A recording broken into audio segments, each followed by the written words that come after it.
The moment the bell chimed, signaling the arrival of a new, highly sensitive customer, Lena Vance felt the familiar, cold, paralyzing knot tighten in the pit of her stomach. It was a pressure she carried everywhere, a permanent, low-frequency hum of keeping her entire world operational on the unstable foundation of a minimum wage. The morning sun, thin and pale, sliced through the towering, immaculately clean windows of the Daily Grind, an upscale cafe franchise that aggressively prided itself on its chrome sterility and its uncompromising speed of service. Lena moved through the room, a blur of practiced, almost mechanical efficiency, her mandated smile glued rigidly in place, her posture taut against the deep, systemic fatigue that no amount of sleep could truly relieve. Every single dollar she managed to earn here was already mentally assigned and earmarked, committed entirely to her younger sister's final, non-negotiable tuition payment, the last major barrier standing between her sister and a future of economic security that Lena herself had forfeited years ago. That singular, profound purpose was her shield, her singular engine, and the only reason she had endured this grueling routine for the last 6 weeks. She was an expert in the art of professional invisibility, skilled at moving the air around the arrogant, affluent clientele without ever disrupting their conversations or, more importantly, their fragile sense of entitlement. But today, the atmosphere was different, thick with an aggressive, predatory tension emanating from a corner booth near the floor-to-ceiling glass.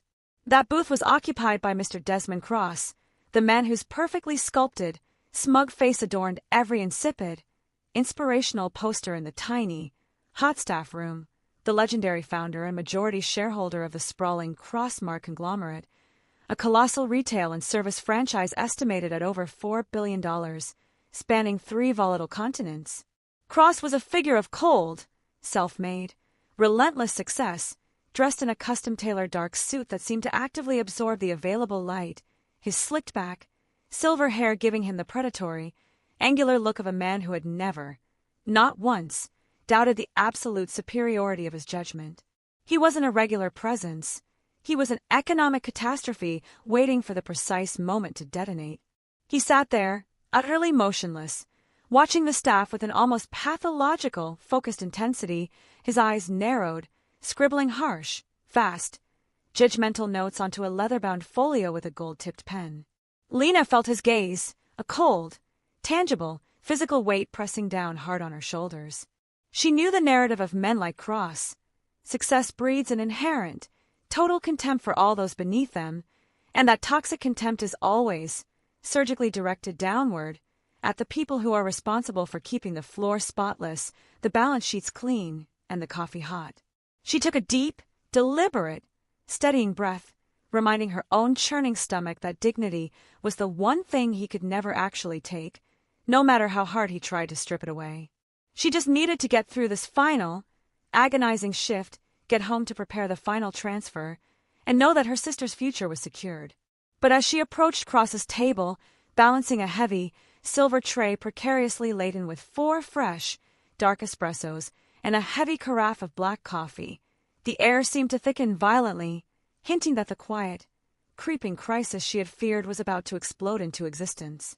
The relentless hum of the espresso machine suddenly seemed far too loud, the silence from the other frozen patrons too pointed, as Cross finally looked up, his eyes locking onto hers with an icy, unforgiving, surgical glint that promised nothing but complete and utter devastation. The moment of confrontation had arrived. Cross did not waste time with the pleasantries of the service industry. He simply pointed a rigid finger at a half-finished structural analysis document, covered in dense, financial jargon, spread across the table's minimal surface area. Lena understood the move immediately. He wanted the 4 espressos placed precisely on the minuscule, clear space on the table's edge, a task clearly engineered for immediate failure. She had seen this power play countless times, a test of absolute, unwavering subservience, a deliberate, calculated impossibility designed to expose the worker's inadequacy. She carefully adjusted her grip, trying to angle the heavy tray past the enormous, ridiculously glittering chronometer strapped to his wrist, but it was already too late. He moved his elbow just a fraction of an inch. A tiny, subtle, calculated twitch that looked like an accident to a casual observer, but was purely malicious. The heavy, unstable carafe tilted violently off the tray's edge. The black coffee, scalding hot and thick as crude oil, poured across the edge of the table, missing the important paper documents but splashing violently and painfully across Cross's pristine, silver cufflink and pooling in a dark, ominous, rapidly spreading stain on the polished floor directly at his immaculate leather shoes. The sound of the liquid hitting the floor was sickeningly loud. It was an accident engineered by pure, concentrated malice, a catastrophic failure of physics dictated by contempt. Lena felt the blood instantly drain from her face, her carefully constructed composure threatening to shatter into a million irreparable pieces. "My God," Cross articulated, his voice not raised, but carrying an intense, chilling, authoritative control that instantaneously commanded the absolute attention of every single patron within earshot. He didn't scream. He sounded precisely like a high court judge delivering a final, lethal verdict. "Look at this act of utter, unforgivable incompetence. You have stained the material of my tailored jacket. You have polluted the floor that my patrons must walk on. Most importantly, you have violently disrupted the essential, complex flow of my thought process." Lena rushed to apologize, dropping to a knee immediately in an ingrained posture of professional submission to start mopping the rapidly spreading liquid with a coarse linen napkin. "I am so sorry, sir. Please, let me get a proper towel from the back. I'll make sure this entire area is spotless immediately, and the cleaning bill for your jacket will be covered by the store's insurance immediately." Her voice was low, trembling slightly under the pressure, but maintaining the required tone of unwavering respect. This was the protocol: abject apology, immediate physical remediation, and swallowing the intensely bitter pill of unjust, systemic blame. But Cross was not interested in resolution, compensation, or apology. He leaned back aggressively in his leather booth, watching her humiliation with a look of clinical, detached cruelty. "Covered? No, miss. Vance is it? Your pathetic apologies are as cheap and worthless as your uniform. The estimated value of this custom-tailored suit is likely triple your pitiful annual salary.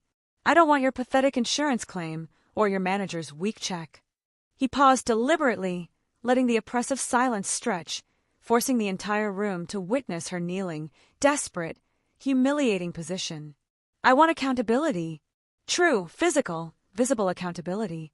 He pointed a rigid, unforgiving finger at the dark, steaming pool of spilled coffee on the polished concrete floor, inches from the delicate leather of his shoe. "You will clean that up. Now. And you will use nothing but your tongue, Miss Vance. Lick it up. Show me precisely what true desperation looks like when you risk losing the only job you have. Show all of us the value of your sacrifice right here." The words landed on Lena like a hail of sharp shrapnel, an unprecedented, grotesque, systemic violation of her fundamental human dignity. The cafe, moments before humming with the polite sound of silverware and conversation, instantly went utterly, terrifyingly silent. Not a single cough, not a clink of ceramic, not a whisper of movement. Patrons froze mid-sip, their eyes darting frantically between the towering, vicious figure of Desmond Cross and the kneeling, paralyzed figure of Lena. Her lungs refused to work, seizing up completely. The bitter, acidic burn of the scalding coffee on the floor was nothing compared to the violent, consuming fire of shame that instantly erupted in her chest. To refuse his demand was instant, irreversible termination, a complete shutdown of her sister's future, a personal, profound defeat she could not possibly afford after all she had sacrificed. To comply was a permanent, unforgivable spiritual wound, a complete and total surrender of her deeply hard-won dignity to the predatory hunger of a small, cruel man. Her internal struggle was a slow-motion catastrophe, a silent, moral earthquake. "He wants me to break," she thought, her fingers clenching the damp napkin, so hard her knuckles turned white. "He wants to see the raw desperation. He wants to own this exact moment. He wants to own me." She looked up slowly, meeting his gaze not with terror, not with tears, but with a sudden, unnerving, profound stillness. The fixed, practiced smile was gone entirely. Her dark eyes, usually warm and focused on the task at hand, were now cold, deep, vast, and absolutely unreadable, the detached, analytical look of deep space. "Sir," she managed, her voice dangerously quiet, surgically stripped of all prior subservience. "I will clean the spillage with the proper equipment, as per Health and Safety Code 9B. I will compensate you for the damages to your person. But I will never submit to degradation." Cross's face instantly darkened, the sudden, total loss of his expected terror and tears replacing his amusement with immediate, chilling, pathological fury. He slammed his hand down on the table with immense force, making the glasses jump and clatter violently. "You insolent girl! You dare to negotiate the terms of your own termination with me? You are fired. Get out! Now! You are a disgrace to this billion-dollar organization. And if you don't remove that stain before you exit this building, I will personally ensure you never work in this city, or any city, ever again, and I will sue you for every dollar of my lost property."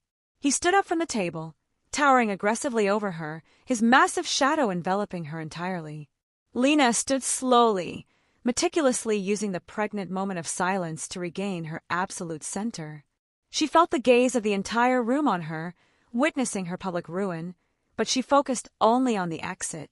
She turned, walking toward the employee area, her back impossibly straight, her pace slow, measured, and profoundly defiant. The sound of her walking, slow, steady, determined, was the only sound cutting through the oppressive silence of the hall. She reached her locker in the back corridor, the noise of the main cafe fading into a dull, far-off, judgmental hum. She opened the locker door with a deliberate, audible click. Taped to the inside, just above her faded name tag, was a photo. Her younger sister, beaming in her graduation robes, a handwritten note beneath it that read, "Thank you for everything, Elle. I'm free because of you."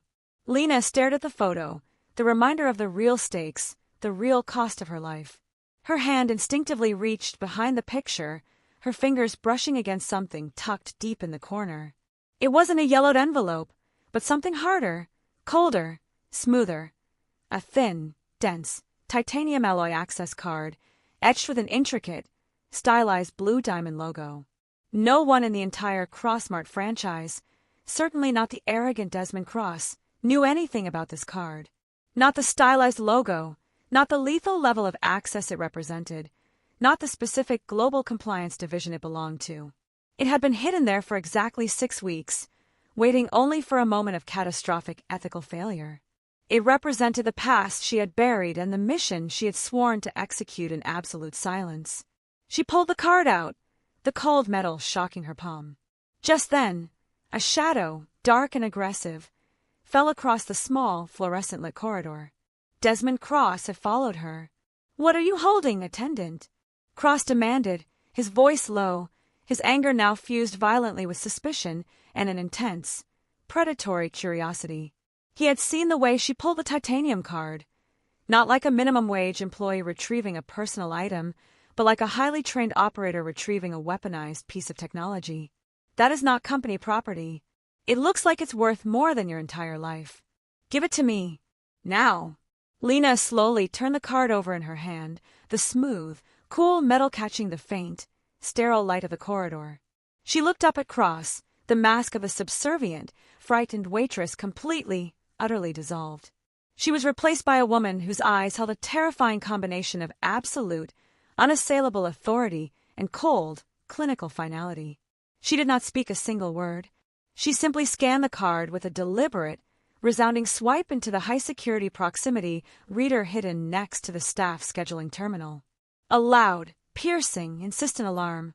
A sound no customer, no floor manager, no one below the level of a senior corporate auditor had ever heard, screamed instantly and violently through the entire building, instantly drowning out the background music, the hum of the AC, and Cross's frantic breathing. It was a high-frequency digital alert, a sound engineered to stop the world, and it was followed immediately by a flat, terrifyingly calm computerized voice booming from the ceiling speakers. Security breach. Tier 1 access granted. Executive protocol, Blue Diamond initiated. Global monitoring status active. Cross froze mid-sentence. His arrogance was momentarily paralyzed by sheer, primal confusion. His arms dropped heavily to his sides.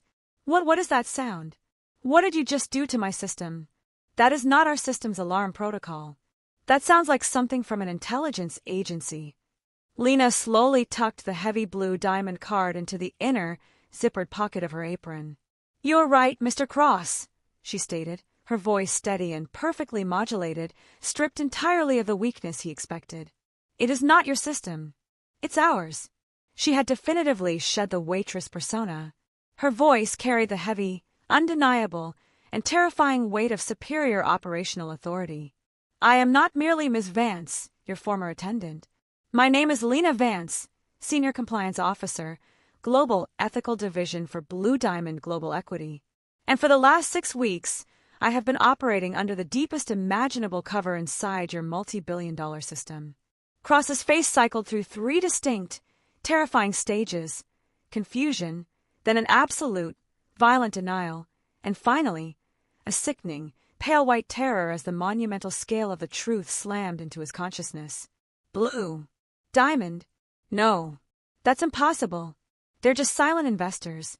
They hold 51% of Crossmart stock. Yes, but they have absolutely no operational control. You are fabricating this. You're lying to save your skin. The terms of the silent partnership changed 3 hours ago, Lena stated, her composure absolute, her eyes unblinking. Your executive board, facing immense and unavoidable external pressure, approved a complete equity transfer and divestiture due to catastrophic, systemic operational failures and, most crucially, systemic ethical negligence at the highest executive level. My job was the final, in-person confirmation. I was tasked with ensuring that your corporate culture, the soul of your $4 billion enterprise, matched the clean, respectable financial balance sheets you submitted to our division. She took a deliberate, menacing step closer, her gaze pinning him to the corridor wall. I wasn't looking for signs of theft or financial impropriety, Mr. Cross. I was looking for one thing: proof of moral bankruptcy at the very top of the hierarchy. She pointed a deliberate, rigid finger at the dark, drying pool of spilled coffee on the polished floor, and the memory of his demand, "Lick it up," hung in the air between them like an active charge. You provided it, Mr. Cross. With a single, repulsive command, you just gave Blue Diamond Global Equity, the now controlling owners of your $4 billion enterprise, the final, definitive, inarguable evidence we needed to justify a complete institutional shutdown based on gross ethical misconduct and the creation of a fundamentally hostile, toxic work environment. Your arrogance is your undoing. Cross began to shout, his cold, professional veneer completely shattered, revealing the pathetic, desperate, crumbling fear beneath. You can't do this. You're a fake. This is an unauthorized intrusion. I'll call the police. I'll call my lawyers. I'll sue you for every penny. This is the greatest act of corporate sabotage in history. He scrabbled frantically for his expensive phone, his hand shaking so violently he dropped it with a loud, pathetic clatter. Lena completely ignored his escalating hysteria. She walked calmly past his flailing figure and reached for the staff terminal, her fingers moving with the precise, practiced, surgical speed of an elite systems operator. She pulled up a separate, deeply encrypted administrative console, a terminal that instantly overrode every single layer of Crossmart's flimsy, outdated firewall. She spoke into the terminal's built-in microphone, her voice carrying an intense, chilling operational cadence that echoed throughout the now-silent cafe. This is Blue Diamond Compliance Officer Vance, Executive Tier 0. Global Directive 7-Gamma is now authorized. Initiate immediate, company-wide operational freeze across all 3,500 Crossmart franchise locations globally. Execute immediate, non-negotiable severance packages for all personnel below the Executive VP level. Cease and desist all payment streams, effective 1400 hours GMT. Shut down the entire Crossmart system now. The chilling computerized voice from the ceiling immediately responded, overriding the background noise and the sound of Cross's whimpering. Directive recognized. Executing global freeze. Initiating operational blackout. All Crossmart system integrity terminated. Access revoked.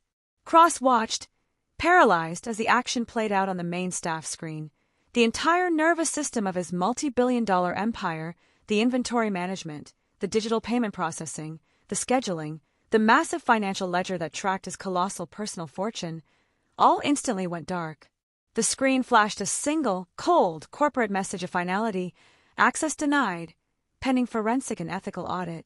He stared at Lena, the woman he had tried to humiliate into licking spilled coffee from the floor, and the full, immense, catastrophic weight of his financial and professional ruin crushed him completely.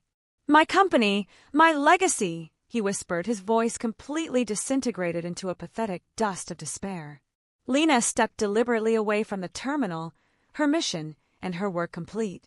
She looked at Cross, not with hatred, not with revenge, but with a profound, terrifying, cold pity that was worse than any anger. "Your legacy was never built on excellence, Mr. Cross. It was built on the cheap, shaky foundation of fear and contempt. The people you treated as invisible, the ones you demanded kneel and lick the floor, are the ones who ultimately hold the power of witness, the power of integrity, and now the power of evidence." She then delivered her final, devastating monologue, drawing out the tension until the very end. "I came here expecting to find evidence of financial fraud. I found something far, far worse: moral and ethical fraud. That is the one liability that no amount of money or leverage can ever cover. Your demand to humiliate me was not just a personal outburst. It was a visible manifestation of the systemic toxicity that Blue Diamond suspected was eroding this entire corporation from the inside out. You proved that Crossmart was unmanageable because its owner was morally bankrupt. You failed the one test that mattered, Mr. Cross. And because you failed to respect a single human being, we have permanently closed 3,500 locations and initiated the largest corporate divestiture in Blue Diamond history. You were the cancer, and your arrogance was the cure." The sound of the high-frequency alarm was finally silenced, replaced by an eerie, heavy, absolute quiet. Cross slumped against the wall, a broken, weeping monument to his own spectacular, catastrophic arrogance. Lena Vance walked calmly out of the employee area, the titanium Blue Diamond card held loosely but firmly in her hand. The few stunned patrons and the remaining baristas watched her approach, their faces a mixture of confusion, shock, and dawning awe. The quiet, profound recognition in their eyes was the true reward. She stopped at the main counter. The remaining baristas, still stunned by the systemic blackout and the sudden, violent death of their entire company, looked at her, confused and waiting for direction. "The company is closed, permanently," Lena announced, her voice calm and firm. "But you are all safe. You are all paid. Full severance, non-negotiable, immediately wired to your accounts. You have all earned far more than this toxic place ever gave you." She then walked to the table, retrieving the napkin she had dropped earlier. She used it with careful precision to wipe the last smudge of spilled coffee from the polished floor, completing the task on her own terms, with her dignity utterly and completely intact. As she stepped out of the now silent, dead cafe and into the warming afternoon light, she felt an immense, overwhelming lightness she hadn't known existed. She pulled out her personal, standard phone, not the Blue Diamond terminal, and called her younger sister. "Hey, Layla," she said, her voice softer now, finally allowing the operational tension to drain away completely. "The final tuition payment is wired. Done. And I'm going to be a little late for dinner tonight."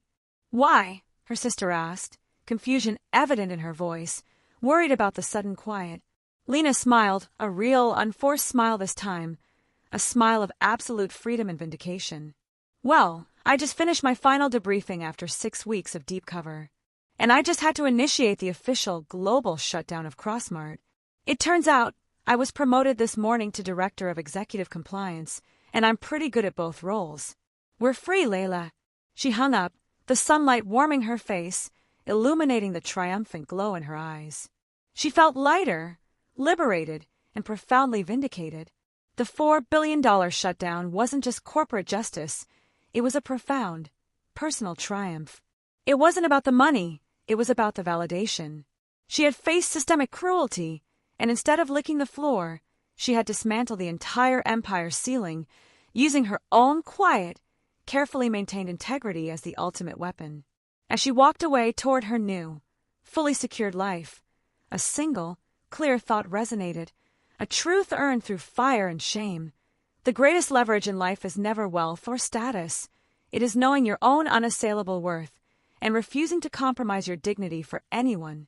The systemic challenge was defeated, and the dignity she fought so hard to protect was the only thing that walked out of the wreckage intact.